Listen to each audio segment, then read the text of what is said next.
Hello, everybody, and welcome to the 36th episode of Crime Over Wine, the only podcast with head-scratching true crime stories that are just better over a bottle of wine. I'm your host, Liam Collins, and this week, my guest co-host is one of my favorite people, like, in the entire whole wide freaking world. She is my bestest friend ever. She is Alyssa Rosano. Hello, Alyssa. How are you? Hi. Thank you for having me. I am so excited that you're here. I've been wanting to have you on for so long, and I'm so glad that this time has finally come. I'm excited. Yeah, so Alyssa and I first met as freshmen in high school in Carmel, New York, and I'm not about to tell you how long ago that was. And now she's a teacher in the Hudson Valley and just recently graduated with her master's degree, so she is, like, truly on her way to becoming, like, a true hero, so props to her. Woo woo. Thank you. Yeah, so Alyssa, like, first off, like, we've had so many, like, wine, like, little dates together, and so I'm so excited that we're, like, doing this, like, in, like, an official capacity, you know what I mean, like, pro wise. So what do you say we get to our wine of the week? Let's do it. Okay, so this week we are drinking Alamos's Malbec from Mendoza, Argentina. It displays hints of dark cherry and blackberry and has a long, lingering finish, and it is excellent with grilled meats and vegetables. So, ooh. And, you know, so Alyssa, so this is the first time I've had a Malbec on this podcast, and so I'm really excited to be able to drink a little Malbec with you. And so Malbecs are generally known as, like, the driest of the dry wines. And so we're about to really dive deep in here. I know that I see the face you're making. I know you're not a dry wine girly, but I am forcing you to do it anyway. So okay, let's try it. We're about to find out. We're about to find out. So, but like, what kind of wines do you typically go for, Alyssa? Typically more sweet. Yeah, I see that for you. Yeah. But I'm not that much of a wine drinker, but if I had to go for something, definitely something more sweet and light. Do you have, like, a go-to brand that you typically go for? Or is it just really just whatever kind of pops out? There's this box sangria. I forgot box sangria. I forgot the brand name, but it's very, like, bright and delicious and sweet, and I could probably drink a whole pouch if I wanted to. That's really fair. Do you typically do like white sangrias, I feel like, right? Yeah. Well, cheers to you, Alyssa. Thank you so much for coming on. Oh my god, so much flavor. Okay, thoughts, questions, comments? I'm not mad at it. Yeah, I am actually really liking this. I think I might be leaning on a Malbec-y kind of girl. It's drinkable, that's for sure. Yeah. No, but so the blackberry is definitely strong in it, I feel like, and it long lingering finish. I could definitely see some, you know, alongside some steaks, like probably some like steamed veggies and stuff. Like I could totally see that for this. And you said it's from Argentina. Mm-hmm. I wonder what's so special about Argentina that makes this wine so good. Oh, Argentinian wines are like that is like it. Like it's like very like odd, like those like the type like the parts of the world that wine comes from that you like don't even really think about. And so like maybe I'll do like a whole episode just on that because like why not travel the world with wine? Yeah, right. Are you enjoying it though? What do you think? Yeah, I think we're gonna have a good time. Well, we have quite a case for you to be talking about this to just like let all the wine just like toss back. So what do you say we get there, Alyssa? Because man, I think we should dive in. Oh, man. Yeah, we should definitely dive in. So this week, Alyssa, I want to tell you about a head-scratching case out of a town that has developed an infamous reputation for keeping its secrets. Dozens of people witnessed this murder, but haven't said a thing about it for more than 30 years. This week, I want to tell you the story of Ken Rex McElroy, Skidmore's town bully.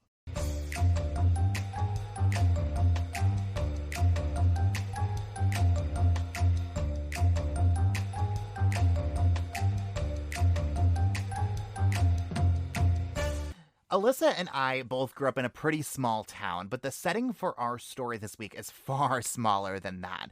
In 1981, Skidmore, Missouri had an estimated population of just 437 people. Like, that is like the size of our high school class, like by itself. The town is made up of all about 7 square blocks. It sits in the northwest corner of the state, right where Missouri, Kansas, Nebraska, and Iowa meet. And it's about an hour and a half drive north from Kansas city. It's one of those towns where news travels quick, and the phrase "everyone knows everyone" takes on a whole new meaning. Ken Rex McElroy moved there with his family from Kansas when he was really young, and pretty quickly it was realized that he and his family didn't exactly fit in with the well-off farming families that really framed the city's infrastructure. By the 4th or 5th grade, Ken was bullied relentlessly by the more well-off kids in school, partially because he was poor, but also because he really couldn't read either. Eventually, he got pretty sick of the mean jokes and the put-downs and turned into the bully himself. He started stealing other kids' lunch money, and after school would steal things from local stores without any consequences at all. By the 8th grade, Ken had dropped out of school, still, by the way, completely illiterate. That really resonates with me as a teacher because reading is so emphasized, and just because he couldn't read, he really struggled, and it's sad just to see how much that really impacts somebody. Yeah. Well, and yeah, and imagine too, like, if because I remember, like, at that age, right, you'd go around, like, you'd be reading the chapter out of the textbooks, and, like, the teacher would just, like, pop around and be like, hey, can you read this paragraph? And, like, that was, like, part of it, and, like, not being able to do that, like, yeah, like, that'll definitely draw the attention on you for sure. Yeah, and he's definitely was already an outsider to begin with. Right. Yeah, he's starting to rebel quite a bit. So Ken ended up doing some odd jobs around town and would also work some construction jobs when they popped up in the area. One day, though, Ken suffered a truly bad accident at the age of 18. According to an episode of BuzzFeed's Unsolved about this case, a heavy steel beam dropped on top of him at a construction site, causing him severe chronic pain for the rest of his life and possibly some bad brain damage. People believe that it was those injuries that led to the behaviors that would come next. As Ken grew up, he realized that the life that he wanted was not going to be achieved through making an honest living. So he turned to a life of crime instead. And as a way to achieve that, Ken used his size. Ken was about 270 pounds, and his neighbors believed that he used his size to seem big and important and to have people, frankly, be a little afraid of him. He leased a piece of land where he would trade and race dogs. He would steal groceries from the local grocery store. He would steal livestock at night from his neighbors' farms, gas from the local gas station, and alcohol from the local tavern. He became known as the town bully, but really, bully doesn't even begin to describe it. Through the 1960s and 1970s, Ken terrorized the people of the small town of Skidmore. He made threats, would physically assault people, but never got convicted for anything. How is that even possible? Well, among other tactics, Ken got a really good lawyer, but not because he was, like, really good at his job. He was pretty good, but no, Richard McFadden had built a reputation for himself of having deep mob connections. He had represented all sorts of well-known mob members in Kansas City, and his legal tactics paired pretty well with Ken's not-so-legal tactics. Richard would find ways to delay court proceedings until witnesses decided not to come forward or to withdraw their statements, or until Ken's alleged victims would decide not to press charges. And by decide, I do mean Ken convincing them not to do this. You see, Ken's idea of convincing was either by direct confrontation or through intimidation. He would often threaten people who tried to press charges against him, or just park his truck outside of their house and maybe fire a single gunshot outside into the air at night, and they'll know exactly who was responsible for doing that. That seems like a very sketchy situation. The lawyer, how would Ken have the connection with the lawyer in the first place? If he's such of low stature in society, how is he knowing a famous high-end lawyer? Yeah, I, wondered the exact same thing, Alyssa, so I'm so glad you had that same thought, because I was like, this kid can barely read, let alone, have any sort of connections to dark crimes. And so it's just like, yeah, I would really be incredibly interested to find out, like, how that relationship came about, but, like, we simply just don't know. But yeah, I mean, but still though, these tactics, I mean, it is, like, building a whole lot of just, like, weird things, right? Like, again, big guy, intimidating dude, known for doing these kinds of things. And, he has a gun, he knows people in the mob, you know what I mean? And so, that's not the guy you kind of want to piss off, but at the same time, what else are you going to do? So, it's building to something. That's all I gotta say.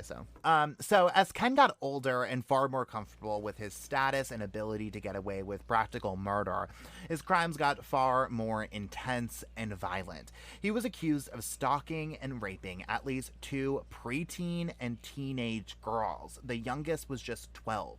He was reported to have followed the girls' school buses and honk repeatedly until the driver let the girls off the bus, and when he would hang out with girls and have sex with them, again, as a grown frickin' man. At least twice he got these young girls pregnant, and as a way to keep them from testifying against him in a statutory rape trial, he would divorce a previous wife and marry the new one. It was reported he had multiple wives at multiple different time frames and possibly more than a dozen children. This is very disturbing and honestly kind of too hard to believe. Mm-hmm. Yeah, that's honestly, though, like, that when I was reading about this, too, I'm, again, glad you said that, Alyssa, because when I was reading about this, I was like, is this, like, a freaking, like, Hallmark movie? Because, like, Exactly. this does not sound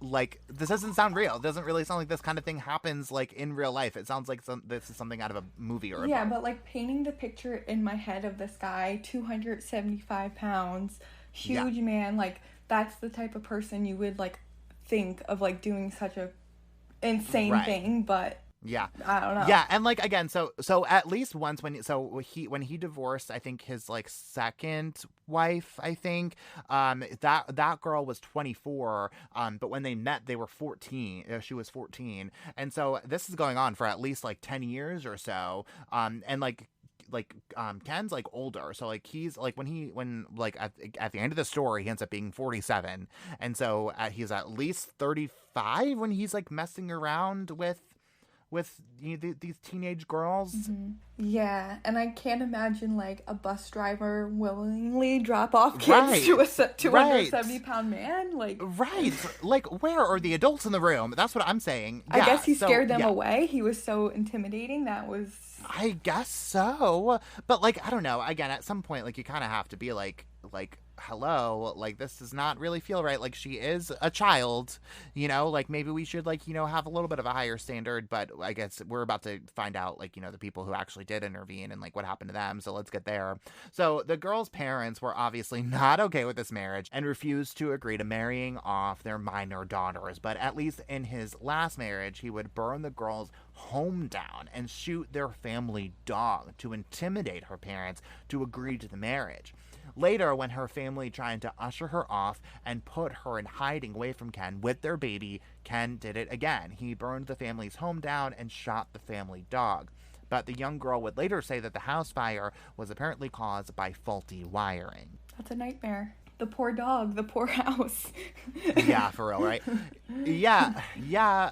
Again, like the lengths that this guy is going to like, you know, to do all this. And like, not again, let's go back all the way to like, you know, when like he was charged with all of these things, right? Mm-hmm. But never once got put in jail for any of these things. Mm-hmm. And so again, all these tactics are clearly working, mm-hmm. despite, you know, no matter how egregious his you know, alleged crimes are. So for someone who was so illiterate, he has an ability to very much outwit everybody he's around and has mm-hmm. this strange manipulative control. Yeah, and then that also makes me wonder too, like again, so like if he has these mob ties, like whether or not he was like how involved was Ken and all that. Mm-hmm. You know what I mean? Because like yeah, sure, he was like he had those close connections, but I'm wondering like how much he was able to like actually physically get involved in, you know, that kind of lifestyle himself, you know, as opposed to just like having those connections to it. So I can't even imagine like what else this guy could have done. Right. Yeah, and that we don't know about. Mm-hmm. Yeah, so true about that.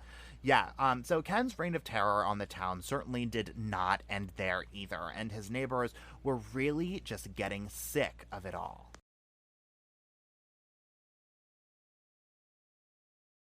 One night, Ken snuck onto a local farm, as he does, only this time the owner of the farm saw him, knew what he was up to, and came out to tell him that he needed to leave.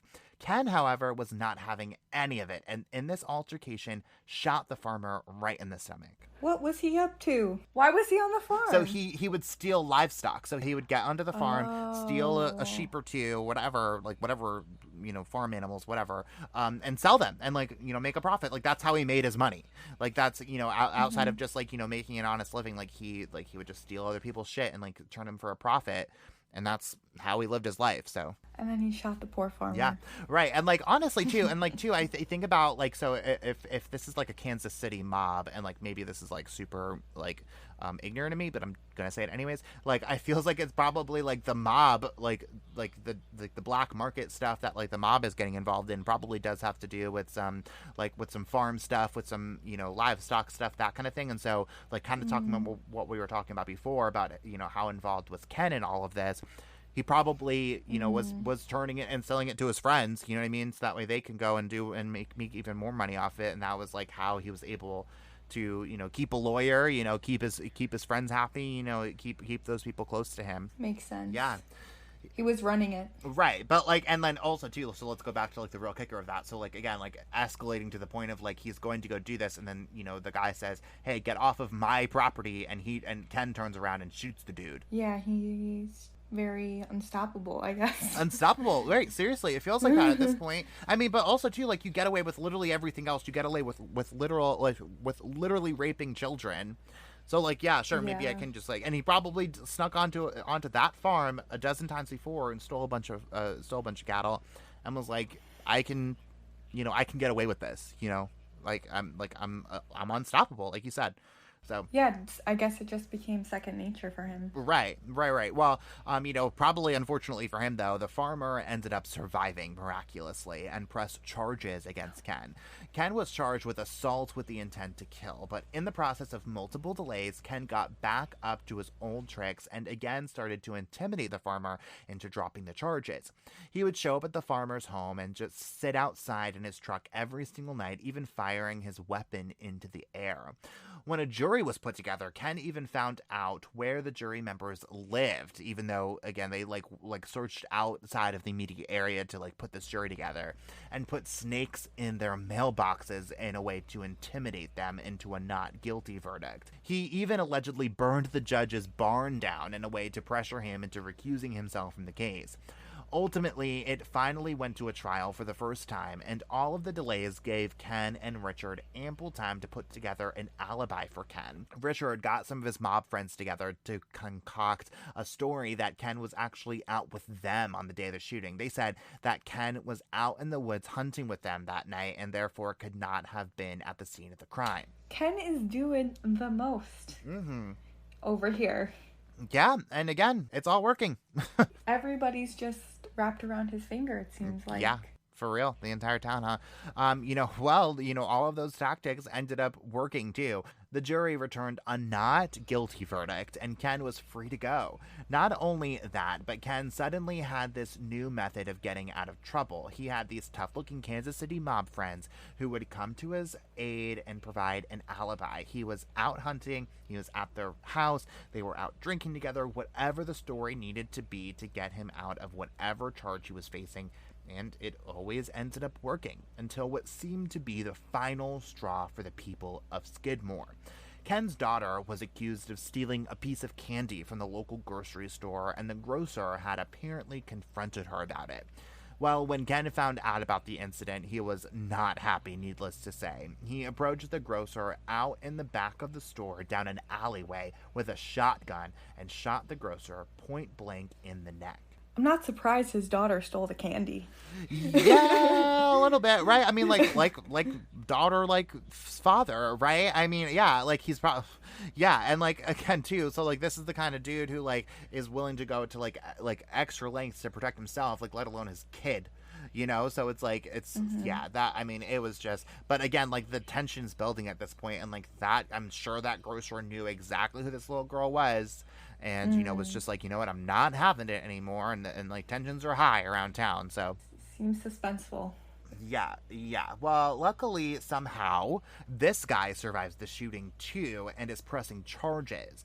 He's charged with attempted murder, and after multiple delays, according to BuzzFeed's Unsolved, the lead senior prosecutor on the case resigns and is replaced by this newer prosecutor who is just a few weeks out of law school. But this guy is able to do what no one else has so far been able to do when it comes to Ken. He gets a conviction, but is only convicted of second-degree assault, not attempted murder. That's seems like things are turning up. might get better. Yeah, and like also too, to go back to like the lead senior prosecutor who resigned from the case. Like the rumor on the street again, like, according to this like BuzzFeed Unsolved episode, is that like Ken had something to do with that too, of course, and like pressured this dude into resigning, just to like delay this thing even more, and like probably threatened him a little bit. That's the rumor. So, which again wouldn't put it past him for one single second after like all the other rumors that go around town about this dude. Ken, though, has no intentions of going to jail. He even reportedly says in the courtroom that he got off of more than 40 other felony charges and isn't going to jail this time either. He is released from jail as he awaits an appeal, but while he is free to roam about the town, he is still up to his old tricks, only now he's armed. The town of Skidmore doesn't have its own police force at this point. Instead, it relies on neighboring towns and the county sheriff's office for a law enforcement presence. The closest precinct, though, was 14 miles away, according to the podcast Criminal. Well, after multiple complaints about Ken and his antics, police agreed to dispatch a marshal to the town to keep an eye on Ken and to try and keep the peace in town while he is out on bail. Well, that doesn't last for very long. Ken confronts the marshal with a weapon, threatens him, and tells him to get frickin' lost. Well, the marshal goes back to the precinct and tells them what had happened and asked for backup, but when none was given, the marshal turns in his badge the very next day. Very, very, very suspicious. Well, and like a freaking marshal, like that is like those are like that is like the equivalent of like an FBI agent, like in terms of police forces. And so it's like this dude is like, it can't even take it either. Like and like the disorganization, I just have to say, is like incredible here, because it's like this entire town is having all sorts of problems with this dude. And it seems like the local police just like don't want to do absolutely anything to prevent it at all. Exactly. It seems like the local police is hands off. They don't want to get involved. Yeah. Yeah, well, and who knows? And also, too, like, and going back to, like this time period, right? Like, a lot of times, like, those officers are, like, involved with, like, dirty cops. They're involved with the mob, too, which, like, I never read that was the case here, but, like, it wouldn't surprise me, necessarily. True. I didn't think about that. Yeah, well, yeah, and because again, like if his mob friends are saying, hey, like my dude's in trouble, you better leave him the heck alone, or else like we're gonna have problems, or like what are they gonna do about it? You know what I mean? And like like again, like this is a very very very very very very remote part of town, and so like these are not like the sophisticated, well paid, or I guess more well-paid, officers than like in our bigger cities where like they can, probably handle themselves. They've seen a thing or two. Like this is small town stuff. Like these, they do not get the kind of training that like, New York City or like even Chattanooga gets. Yeah. So I wonder, like, is the community rallying against this guy, or are they all just scared? Because I can't imagine not one person feeling some type of way. Like I could imagine it'd be a group consensus, but are they really intimidating everybody in this 400-person town? Oh yeah, Alyssa, and we're about to get to like every single 457 of them, every single person. Pretty much. So, and let's get there too, because it's about to take a heck of a turn. So let's get there too. So, completely unmonitored though at this point, and with the town growing angrier and angrier, Ken shows up to the local tavern to have a drink. And it's at this tavern that Ken starts acting up beyond what anyone could have imagined about him, which it sets up a chain of events that would eventually lead to his untimely demise.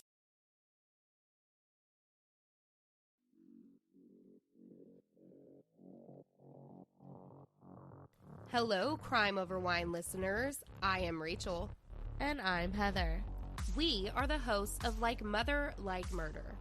We bring you the good, the badass, and the crime. Each week, we bring you stories from missing and murdered to survivors and women who empower you. And of course, some mom talk sprinkled in. Check us out wherever you get your podcasts at Like Mother, Like Murder. And give us a follow on social media so that we can say hi. Okay, love you, bye. Okay, love you, bye.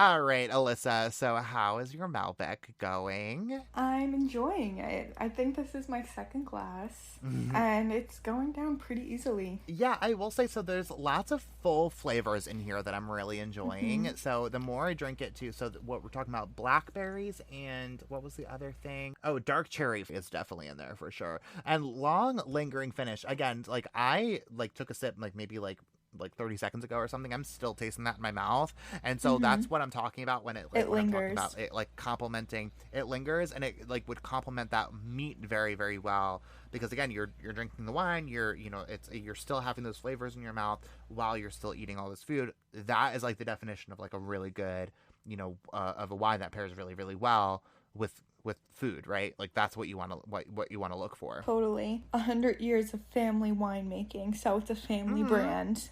It's a family brand. I love that for us. We love that so much for us. Yeah, and I love shouting out our, the wineries that we have on this podcast, and so I do love knowing that it's just a bunch of parents and their kids making a bunch of wine. Love that. Do you know technically what is Malbec? What's the difference? Well, so it's the type of grape, right? So if Okay.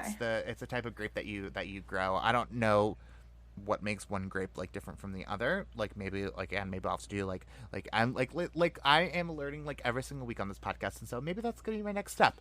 Maybe I want to know what a Malbec grape is. So you're inspiring me. Love it. And that's why you're here. So. All right, well, let's get back to Ken, because we were talking about before, this story takes a turn for the crazy here. So let's get there. So Ken starts bad-mouthing the local grocer, who is pressing charges against him, brandishing his shotgun, and making threats against him and his family for following through on the charges. A group of people sees this happening in the bar and reports Ken for violating the terms of his bail agreement, since he is not supposed to have a weapon and is definitely not supposed to be making threats against the guy who he's accused of shooting at least once before.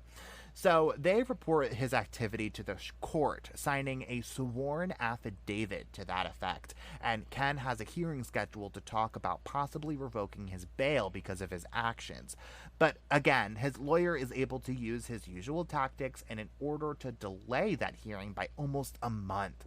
But the people of the town are sick of all of this and decide that something needs to be done once and for all. So on the morning of what should have been Ken's bond hearing, they arrange a town hall with about 60 people, including the local sheriff and the mayor of the town, to discuss what they can legally do to end Ken's reign of terror.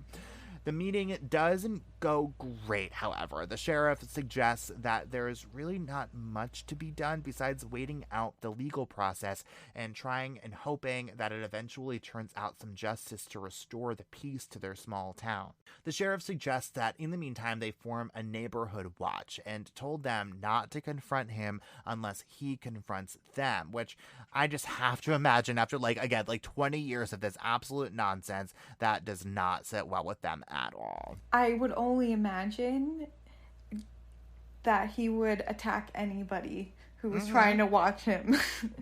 Right. What good does he think is gonna, do you think they just never thought maybe we should just keep an eye on him? Yeah, good idea, Mr. Sheriff. Good idea. And so 60 people out of 460. That's probably only 5%. Yeah, ish. Yeah, I'm not gonna math. I'm not gonna math, but don't put me on the spot like that, Alyssa. So only a small percentage of Right. the population of this town wants to do something about it. That's not adding up for me. Well, I think probably and again, just what I know from just civic stuff, it's probably those are the people who feel strongly enough about it to show up. Frankly, I'm 60 freaking people. That's a lot of people to to really want to take action on something.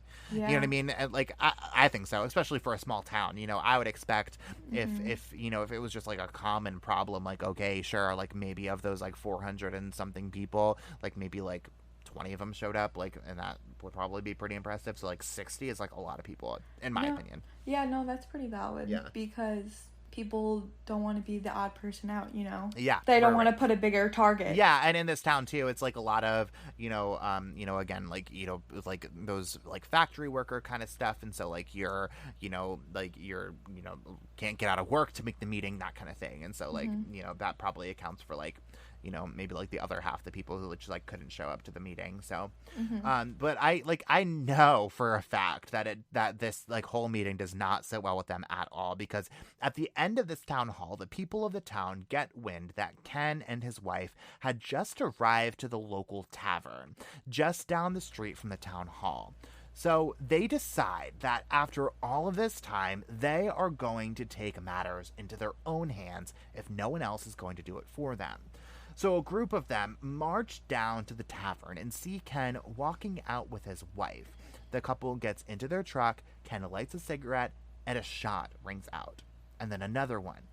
The glass from the window of Ken's truck is shattered. Ken's wife is ushered out of the truck unharmed, and Ken is slumped over on the steering wheel of the truck, lifeless, dead from 2 gunshot wounds to the head.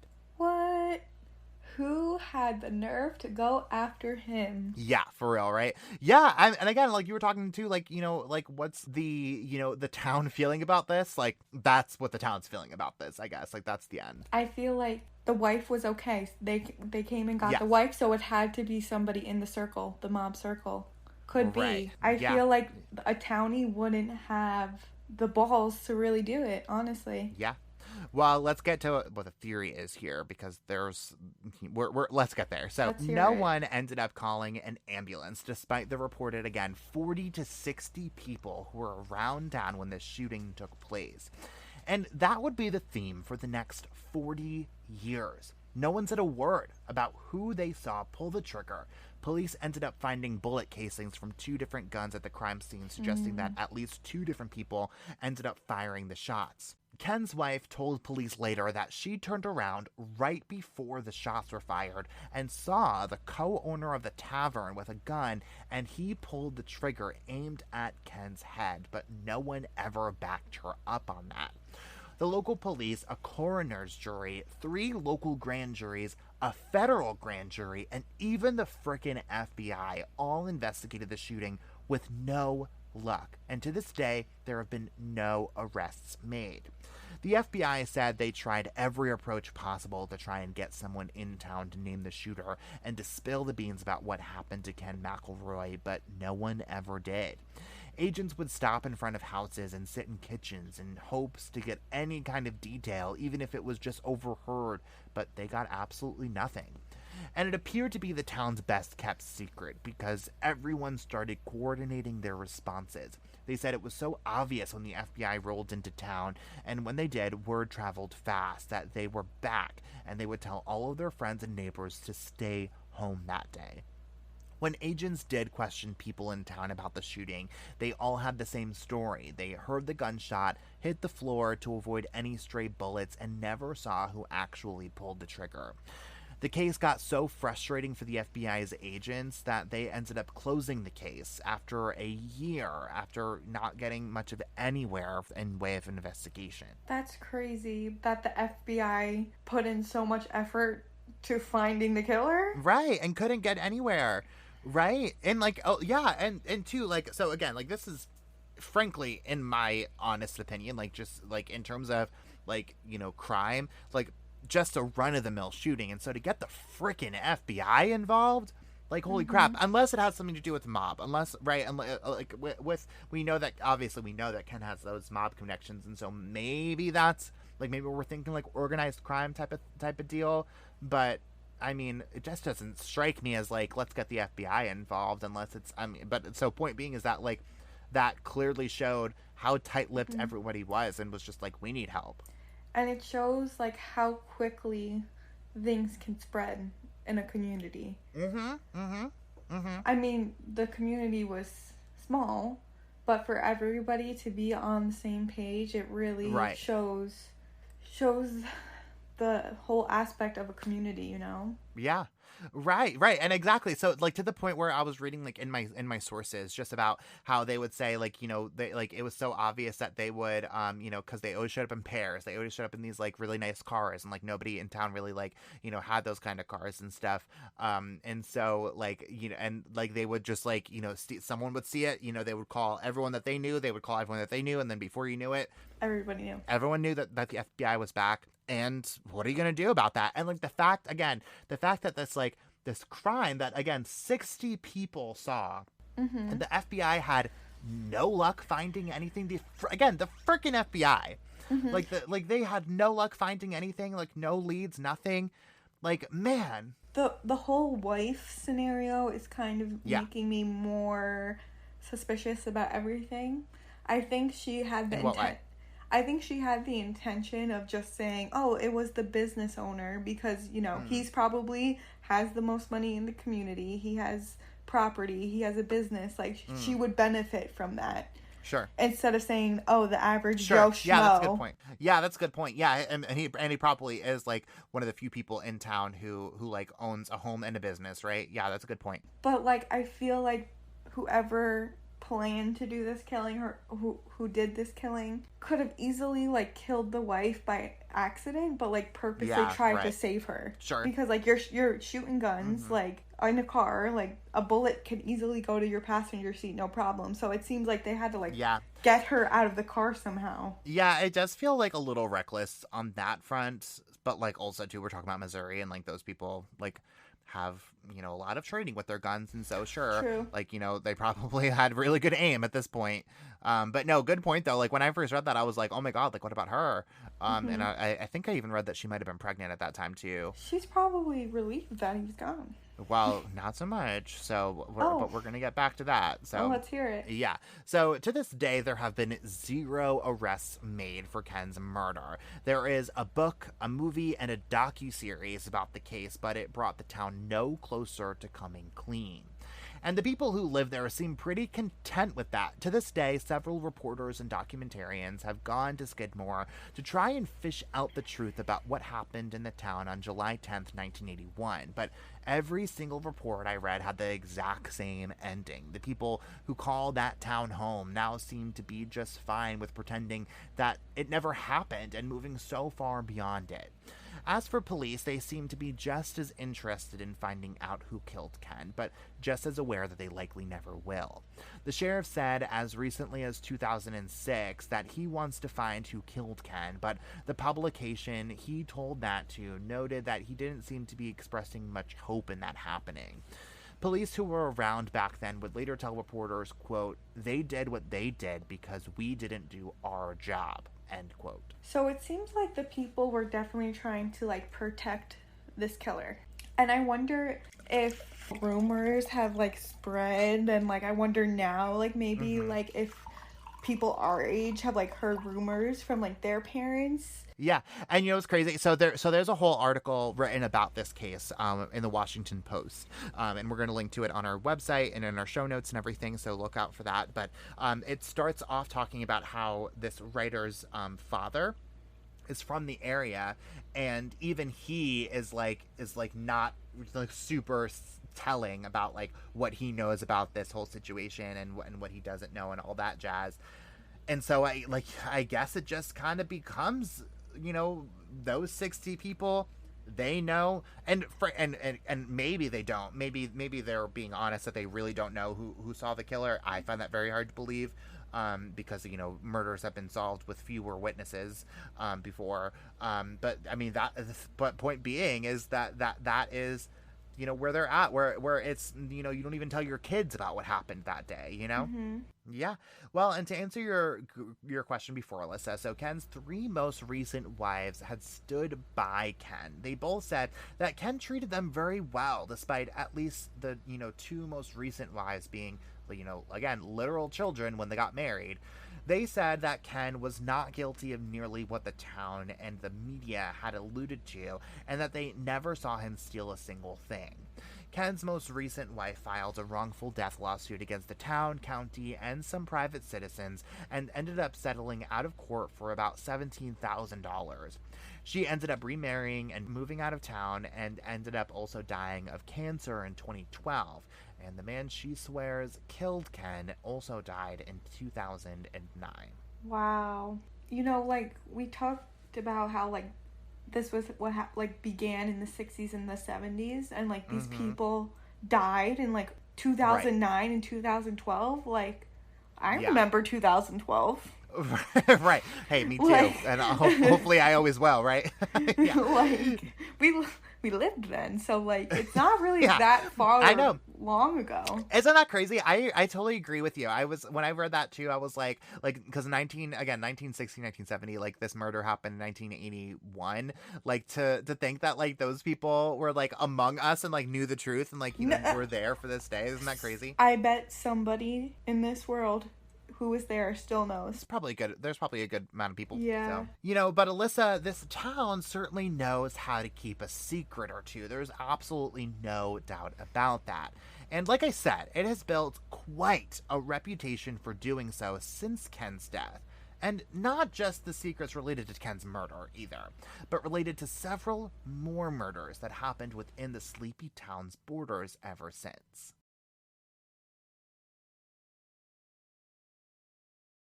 The population of Skidmore, Missouri has since about cut in half to about 284 people as recently as 2010, according to the Washington Post.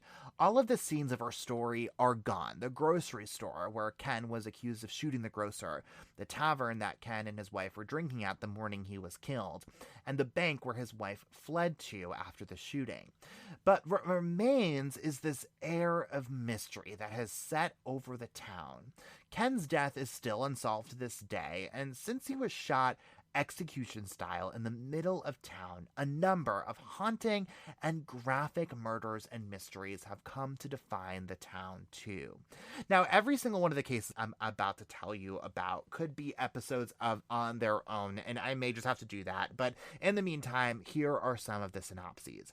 In 2000, a woman named Wendy Gillenwater was murdered by her boyfriend in a truly horrific and public way. She was reportedly stomped to death in town. Internet sleuths, though, have uncovered some evidence that suggests that she was actually dragged around town, hanging from her boyfriend's car until she died.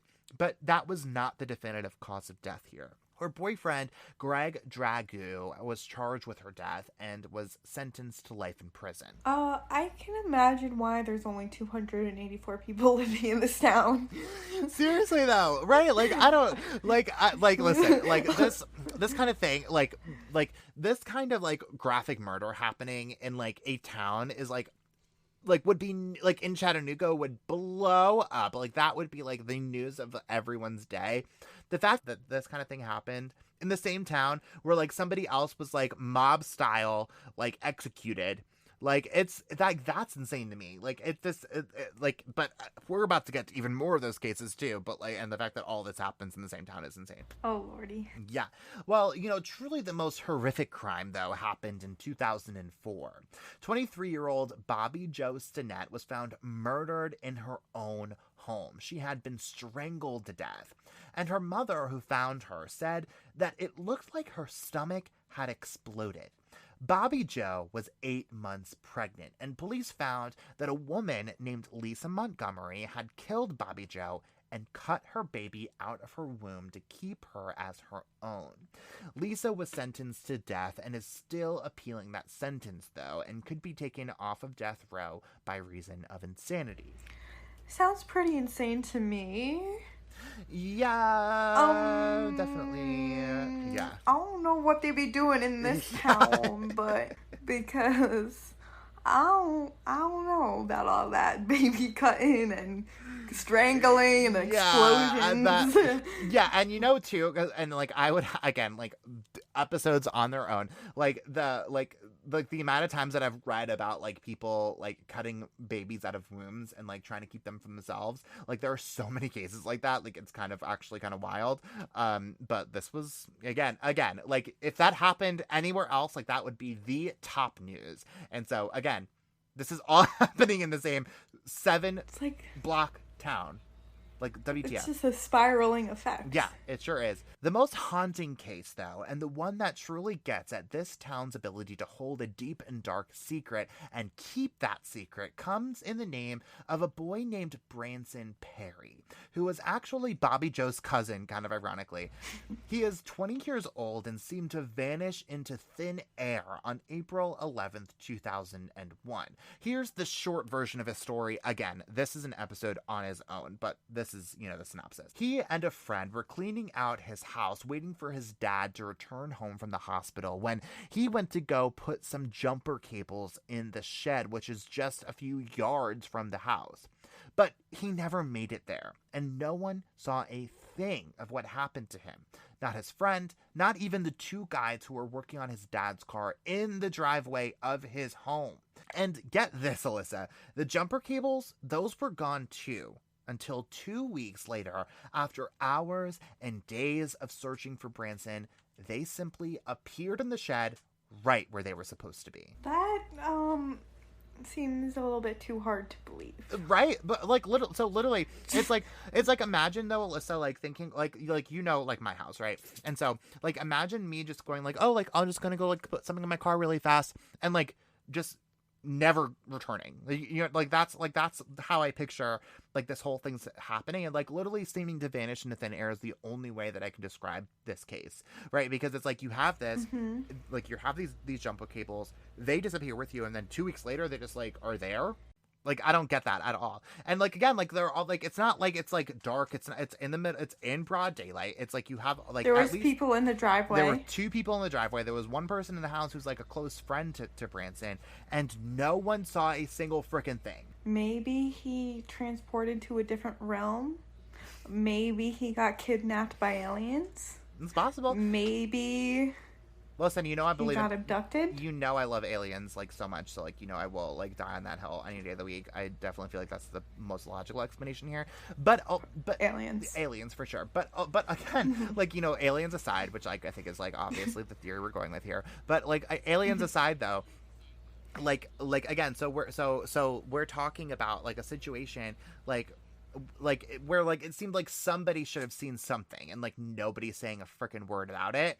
And again, so let's go back to those jumper cables too, because so like you have them, and like you like somehow they get, again, like I'm assuming they got taken with him and then got put right back into the place 2 weeks later. Like that is so like meditated and carried out to the point where you're just like, well, I guess I better go put these back and like just make this case even more freaking confusing than we ever would have thought. So totally, yeah, and it kind of like connects back to Ken's case of really like not knowing what happened. Right. Well, and or again, like not saying, right? Like not like if you know, you're not saying. And so I don't know, like I don't even know what to make of all that. Like I really don't, because like it really like it could, and there's like so much more to talk about with this case. Again, like a whole other episode, and like maybe we'll just have to have Alyssa back on to like talk about this case even more. But like there's so much it's just like, again, I'm like rambling because I don't even know what to freaking say about all this, because it doesn't make any freaking sense. Like it really doesn't. Like he's a young kid, and this happened before his cousin's death. Yes, before. Yeah. So Bobby Joe died in 2004. Branson disappeared in 2001. I don't know, but listen, I don't know what to make of all that. Like, I really don't. Like, I wish I had better, like, and like, again, there's, like, so much more I'm not telling you about, that, like, would make, again, an episode of its own. But I just don't know how to even flesh any of that out outside of going back to, like, aliens, or just, like, people just not saying shit. So I don't know. So yeah, these people are really tight-lipped over here. Yeah, for real. And like somebody had to see something about this. Like, that's what gets me. And like, so where the heck is Branson? So, but there are like so many theories about Branson's disappearance, and I am just absolutely itching to do an episode on him, but I'll hold on for now and say that if you know anything about the disappearance of Branson Perry, call the Nottoway County Sheriff's Office, and that number is 660-582-7451, or the Missouri State Highway Patrol at 1-800-525-5555, and you can call in tips about the murder of Ken Rex McElroy using the same numbers. But in the meantime, Alyssa, that is all that I have for you this week. This crazy case that's like really kind of 6 cases in one, probably like more like 20 cases in one. But Alyssa, thank you so much for coming on. It was so lovely talking to you about this insanity. So. Oh my goodness, I hope I don't have nightmares tonight. Yeah, I mean, what a town! Like, you want to go visit Skidmore, Missouri? Like, I'm kind of down for that. Like, I kind of want to, poke around. That would make a great vlog. Yeah, let's go record. I want to so badly. But, well, again, Alyssa, thank you so much for coming on, and thank you all so much for listening. We are going to put all of our sources on our website so you can read everything for yourself and probably come up with a few theories too. And if you are just loving this podcast and are just wondering how you can tell everyone and anyone about it, the best way to help others discover this podcast is by leaving us a 5-star rating and a review wherever you are listening right now. So make sure you follow us on Facebook, Twitter, and Instagram. And if you're wondering what we have in store for you next week, here's a quick sneak peek.